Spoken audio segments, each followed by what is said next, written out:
Ladies and gents, welcome back to another video.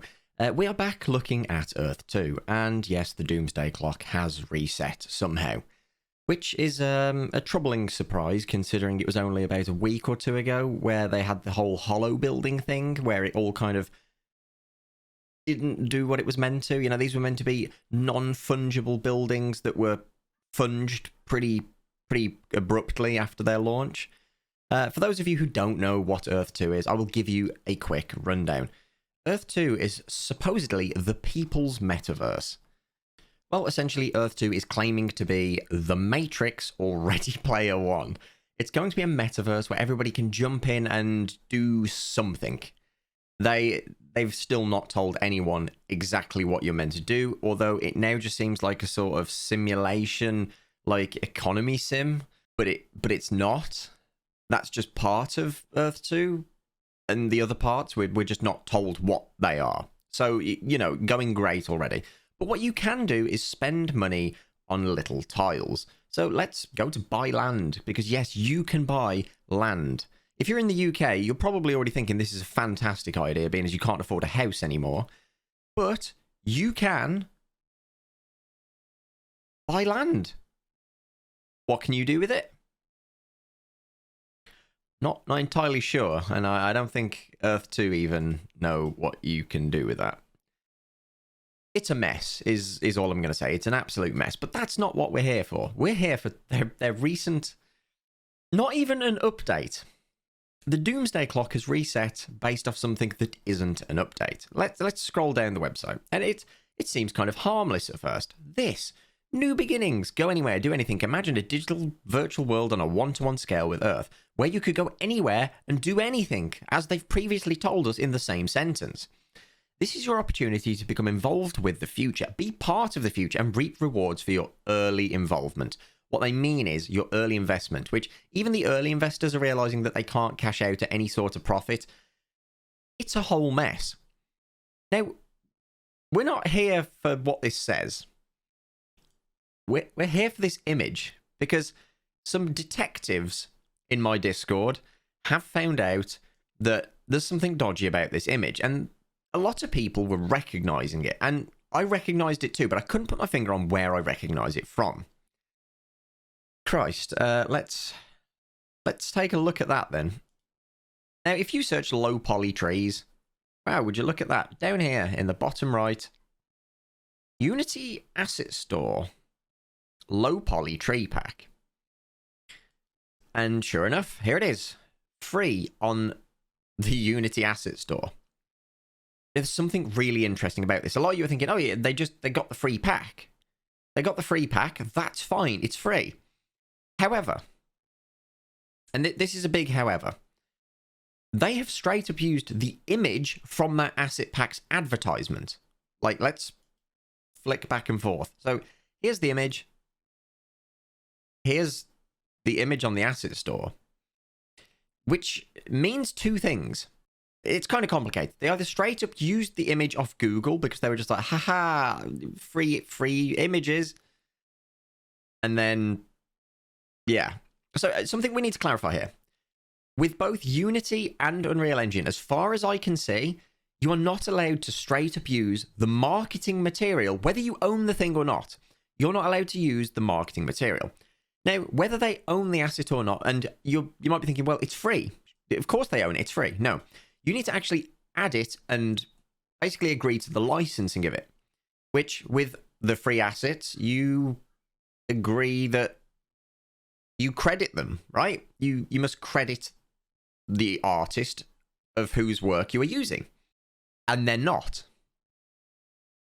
And what leads me to believe that they've just Googled the image and stuck it on there is the fact that, well, somebody in my Discord did a check in the CSS, and the banner here is obviously a lot longer than the image, than this image. So what they did was they just color picked the background color of the image and made the background of their website match that. I mean, like, if you drag the image here, you can see it's not the full banner.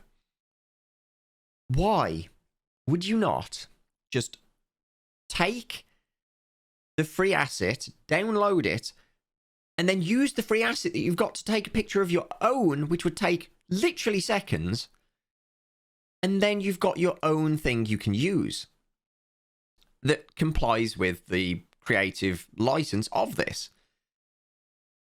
They claim to be a $100 million company. In Shane's words, the biggest startup ever, which is a load of, well, it's a load of something. And instead, just use an image that they found online. The answer is the same as it's always been. Pure incompetence. Just pure incompetence. It's kind of annoying and it's frustrating to everybody who's in the indie scene, because this is such an easy to avoid thing, but they just didn't. Instead, Shane was like, yeah, we'll just use someone else's image. No one will know. It's a headache. I don't know why they do it. They're wasting so much time with scandals like this that could have been saved by a minute or two of work. Now, do I think this was Shane himself? No, obviously not. This is someone on the team who just doesn't know or doesn't care about licensing laws and about how free assets work. That a free asset is free if you credit the user or the creator. And as I say, there is no crediting of it.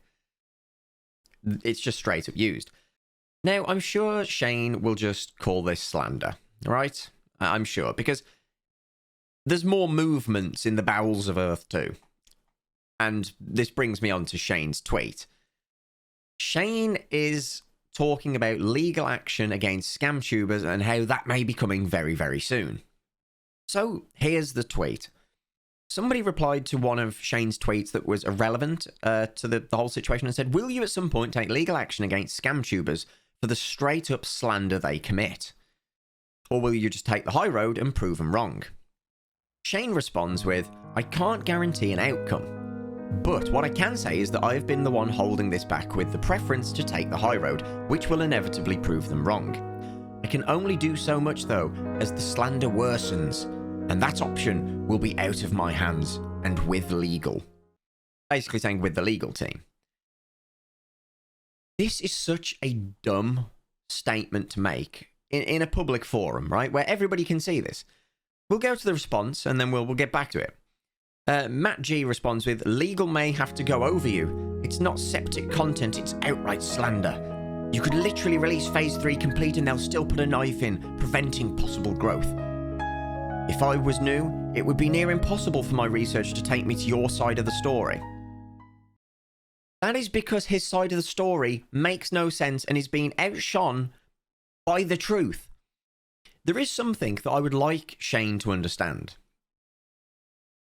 Shane is saying that this isn't just some random NFT project, some random Web3 project. It's a game. It is going to be a game. It is a game. It will be a game. It has been a game. It's a game.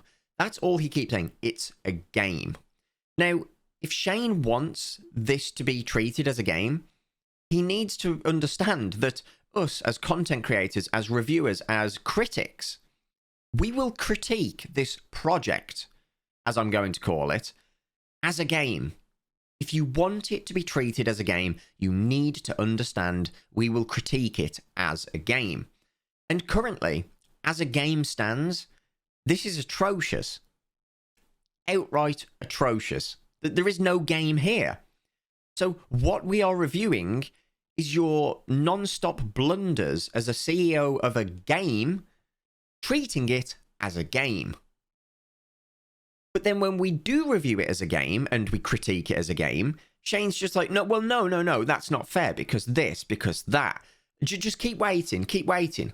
No, we are critiquing it for what it is today, which is a money pit that people are falling in and can't get out of. Look at it like this. People have been losing faith in this project that have been on your side from day one. Guidebook Gaming, no matter how much the Earth2 community have turned on him now, which they have turned on him because he has started critiquing the project as a game, well, he's gone. He doesn't make positive content on Earth2 anymore, and he's now been thrown to the wolves because of it. This is how quickly they turn on people who were hardcore supporters as soon as they start to go, well, hang on a minute. Something doesn't add up here. You've been saying X, but Y is happening. You've said you've done Z, but C has happened. And they're now starting to see it from our point of view. What we're saying is not slander, it is true at the moment, and that is what we review things on. On top of that, other YouTubers that were hardcore supporters like Aria Realty have just straight up stopped making content on it, along with many, many others, because there is nothing to make content on. Everyone is opening their eyes and seeing it for what it is, this ginormous money pit. Not to mention, NFT sales and transactions across all blockchains are down 97.8% from earlier this year, from last year, from the year before. It's took a colossal fall. People just don't care about them anymore. The remaining transactions are almost all insider trading to try and pump up the value of what they have, you know, what they've been holding the bag on for the last year. I'm going to have another video coming out soon that goes way more in depth into the analytics of Earth2, because there's a lot of data to show how much insider trading is going on inside Earth2. How many people are just, you know, circle jerking their own land between 3 different accounts in a cycle. And it never leaves that little cycle. It just keeps getting more expensive as they pass it back and forth. And these are big accounts that are, you know, pumping up their portfolio value through falsity. There is no backing to their portfolio value because it doesn't exist. This is down to people in my Discord who have been scraping the API of transactions, of new land purchases, of just about everything that's been going on and running it through like an analytics machine, essentially, to work out what's coming from where it's going, and who's doing it. Honestly, if the Earth2 community haven't already done this and aren't aware of this, this may be terrifying to them. Because it's a large, large proportion of sales. The people sat there wondering, well, why can't I sell my land? Why is no one buying it? It's because you're not inside the little trading ring that's just jerking it back and forth. You are the one holding the bag. You are the target of that group. They want to pump up the price and have you as a, you know, as an individual who doesn't know better, look at it and go, wow, that land's going up really fast in price. I'm going to buy it off them and see it keep rising. And you won't, because that has now left the closed loop of pumping up the value. You are the exit strategy. But either way, with this whole nonsense about legal action, I'm just going to say this.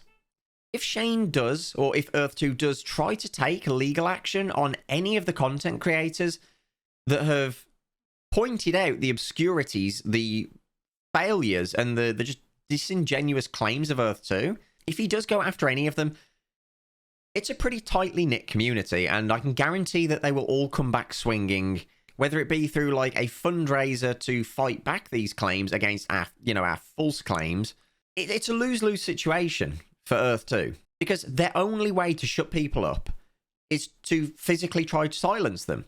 Because the issue here is nothing that they put out and nothing that they provide is benefiting their stance. It's not proving their point. If anything, it's only making it worse. It's proving our point tenfold. But anyway, ladies and gents, I'd love to see where this goes and how they respond to the image theft, if that's what it is, which it seems very likely that that is what it is. Again, it seems like a really small point to pick up on, but if they're doing this with website stuff, what's to say that they're not doing it in in-game assets? It's another dream world scenario where in the beginning they were just using assets that were supposedly free, but they didn't have the license and all of that. But yeah, I hope you've enjoyed the video, ladies and gents, and as always, a massive thank you to the patrons. You guys are absolutely awesome. If you want to help support me, head over to Patreon and consider dropping $1 or $2. It's low tier. You can support for as little as £1. And as always, I will see you guys in the next video. Until then, take care.